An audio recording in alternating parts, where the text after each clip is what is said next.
Sana ay nag-enjoy kayo mga kaibigan sa mga awiting inihandog ko sa inyo ngayong araw na ito. Araw ng Linggo, Agosto 12, 2012. Ma!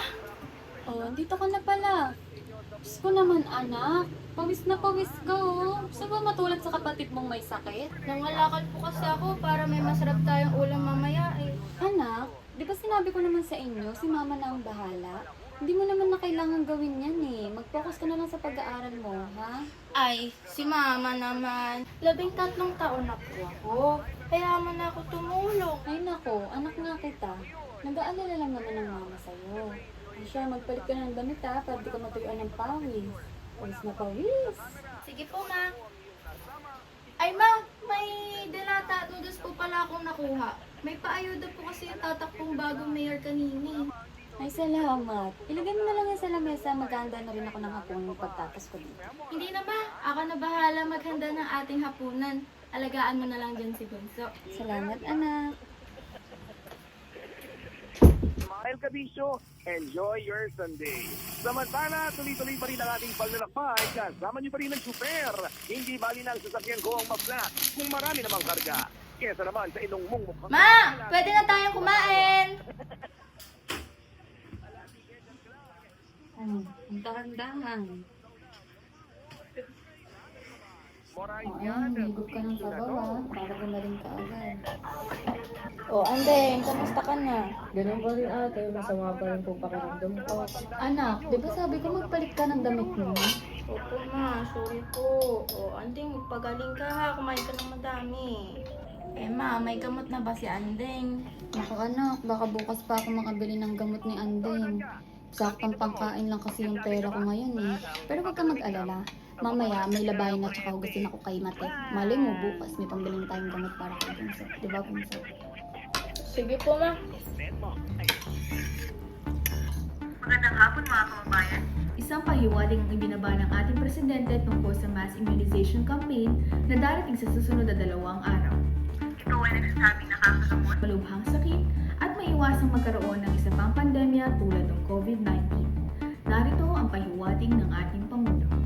Inaanyayahan ko po ang lahat ng ating kapwang Pilipino upang dumalo sa ating mass immunization campaign. Ito po ay upang maprotektahan ang mga Pilipino sa sakit at maiwasan ang pagkalat nito. Ipinapangako kong uunlad ang Pilipinas dahil sa programang ito at aasahan ko po kayong lahat. Maraming salamat, Pilipinas! Napaka-importante nito mga anak. Kailangan natin ito lalo na ngayon. Mahirap na, kakagano lang natin sa pandemya, di ba? Hindi ba delikado yan, ma? Wala naman sila masyadong sinasabing detalyadong impormasyon dun sa bakuni. Wala namang masama mga anak kung susubukan natin. O siya, aalis na ako sa trabaho. Chay-chay, ang kapatid mo ha, magligpit ng mga kinainan. Opo, ma. Ako na bahala dito. Ingat ka ma.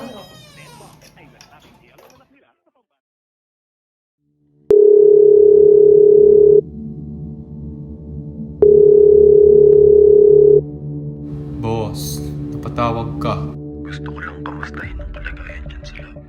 Kung susumahin mo kang kumpleto at handa ng mga ito, kailangan na lang namin itong subukan upang makita at mapag-aralan ang epekto nito.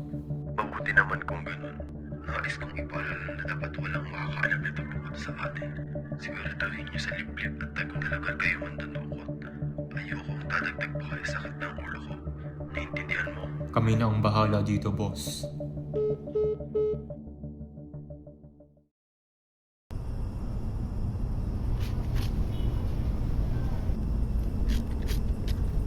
Hindi ko napakabagal eh. Parang binabayad sa'yo. Pasensya na po, ma'am. May pinagdadaanan ako. Ay, hindi ko na problema yun. Oh, tapusin mo na yan ah. Bumalik ka bukas. May mga tatapusin ka pa.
Teka nga. Tatanong ko si mama kung may nabili na siyang gamot, ha? Ma? Ma? Ma? Ma? May nabili ka na bang gamot para kay Andeng? Andeng? Andeng? Andeng? Napansin mo ba si mama kanina? Hindi ate, kakagising ko lang eh. Parang hindi pa siya umuwi simula kagabi eh. Baka bumili ko ng pagkain. Imposible. Hindi naman niya inubos yung tirang pagkain kagabi. O baka po bumili ng gamot. Sarado na lahat ng butika ngayong oras. Ate Matet, nakita niyo po ba si Mama? Ay, oo, kanina pa yun umuwi ah. Naglaba yung kanina.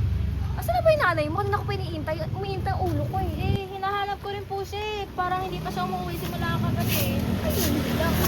Wala nga lang maglilinis. Kanina ko pa iniintay yan eh. Nasaan na kaya si Mama?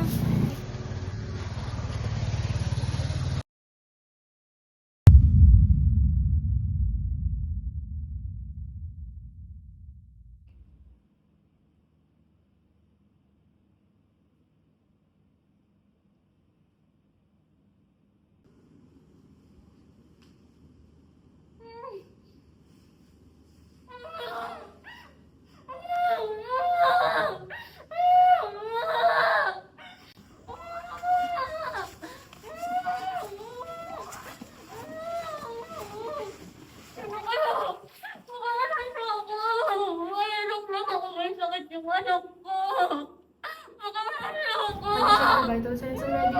Yes, ma'am, she's ready. Carry information. Good.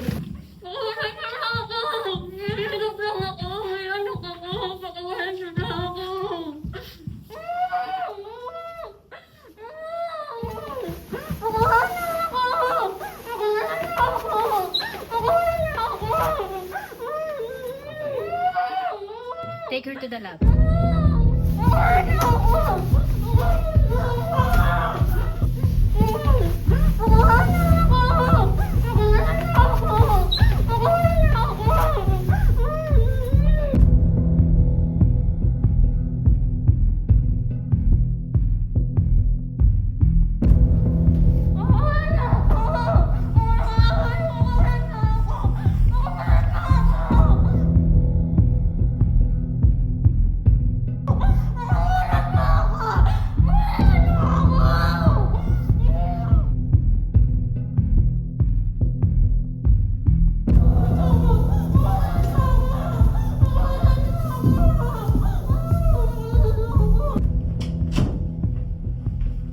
The pleasure is all mine, everyone.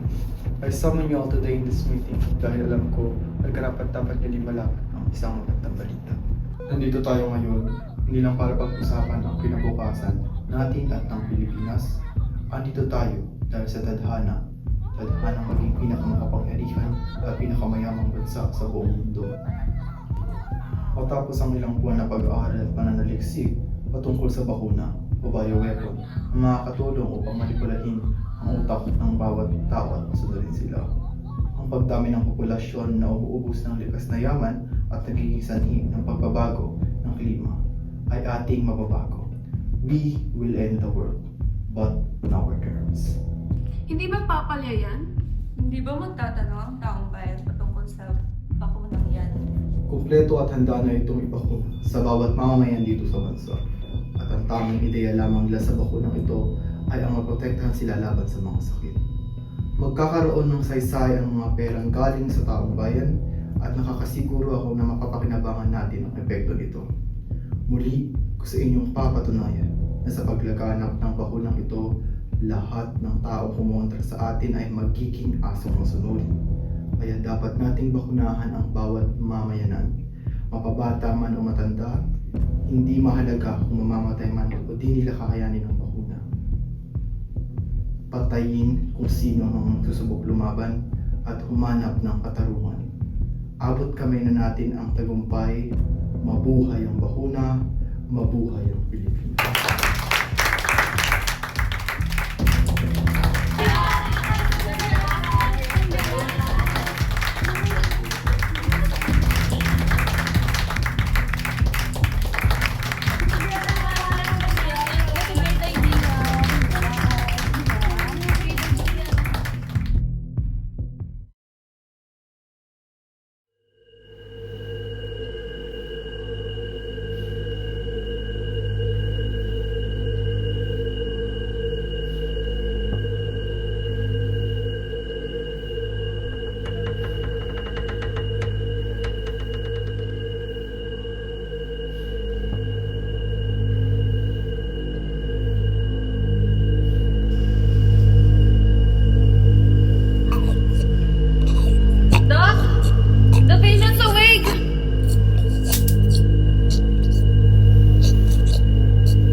Boss, nagkaroon ng problema sa lab. Kailangan nyo lang pumunta ngayon din. Ano?